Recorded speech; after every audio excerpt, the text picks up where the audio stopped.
So what is a national stock number? It's simply the official label applied to any part that's procured, stocked, issued, or stored in the DoD inventory. A little history on that is, back in the day, there were multiple agencies that all did their own logistics and supply chain. Now we have an entity called the Defense Logistics Agency that actually handles all of that for a lot of agencies. In fact, 9 different agencies, including the Navy, Army, Marines, and the Air Force. Why was there a need for DLA in the first place? Let's just put it this way. There was multiple agencies. Figure these 9 agencies that are under DLA now. They were all procuring parts that were very similar, but they had no way to really identify, is this washer the same thing as this washer? Are they the same? What if the Air Force ran out of these washers? Can the Army resupply the Air Force? We had no clue. And so DLA was developed just to make that connection happen. Now, that's part of the reason anyways. When you centralize all of your supply, you can buy in bulk and you can buy economically. So DLA centralized all of the agency's assets, put them all together, and made it so that we can be more efficient and better stewards of our tax-paying money. NSNs are used to identify and manage nearly every imaginable part, from aircraft parts to light bulbs to toilet seats. They provide a cataloging system to figure out what kind of common name they have, what kind of characteristics, maybe what kind of metal it's made out of, things like that. The whole point is to try to deduplicate items. And when you deduplicate, you reduce cost and you reduce risk. That's the whole point of having a national stock number. You might have multiple parts that are very similar, like imagine a washer and a shim. Imagine they look the same, but they're called 2 different things because they were bought from 2 different manufacturers. Well, DLA is going to put a common name to that and say, hey, this is a flat disc or a flat washer, flat. They have a naming convention. This makes it easier to be cross-compatible within agencies, especially when you run out of parts and you need them. Currently, there's roughly 6.2 million different NSNs that are active in the inventory right now, and there's about 7 million on top of that that are inactive. So an NSN essentially has 4 parts to it. It's got a federal stock class, a country or origin, it's got a unique identifier, and then it sometimes has a suffix. So the first 4 digits is called the federal supply class. What that federal supply class tells you in a broad view is, what kind of part is this? Are these actuators? Are they circuit cards? Are they power supplies?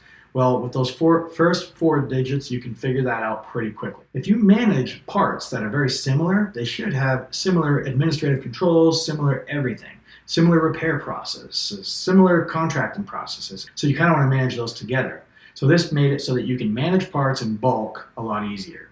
Now, just a quick interruption. If you like this video and you want to see more, please help me out by clicking that subscribe button and leaving a comment below. That'll help me create content for the future. Thanks. We're going to skip to the 2 letters at the end that are sometimes not there. An example might be RV. Well, the RV overrides that federal stock class, or the federal supply class, the first 4 digits. It overrides it, saying, hey, even though these are actuators and you should manage these with other actuators, we're going to override this and force management to take place somewhere else. That's what the RV stands for. It could be any 2-letter combination, and there's a lookup table to figure out what each one means. And that goes for the federal stock or the federal supply class as well. There's a lookup table that you can figure out, oh, this is the actuator class, the power supply class, et cetera, et cetera. First, after the federal supply class digits, you have a 9-digit unique identifier. It's just like a social security number, except it's a unique identifier for parts. Sometimes those 9 digits will be referred to as a NIIN, N-I-I-N, National Item Identification Number. And you're going to see that throughout supply chain within the Air Force. You're going to see NSN, NIIN, National Stock Number, all interchanged.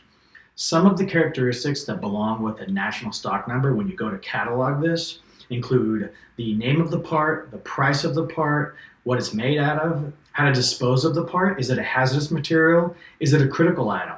The fact that it's either a precious metal, hazardous material, or it's got some sort of demilitarization code established with that stock number. And what that demilitarization code is, it tells you at what level do you have to destroy this part in order to get rid of it, as in throw it in the trash, condemn it, recycle it, reuse it, sell it to the commercial sector, et cetera, et cetera.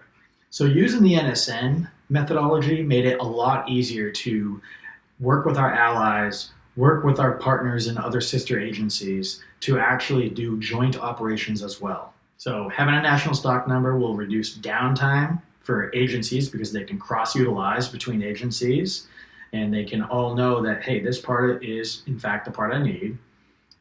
You can do accountability much easier. You can buy in bulk, you can save money, you can be a good steward of the taxpayer, but buying economically.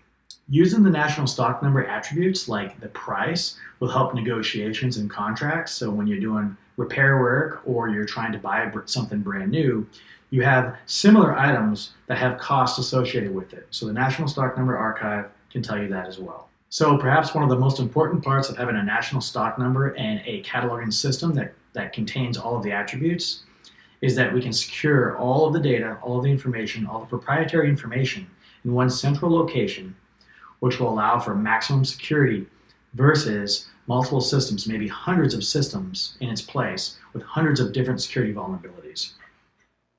I hope this video was useful, and if it was, leave a comment below, let me know how, and also subscribe. That'll help me grow my channel and continue creating videos like this.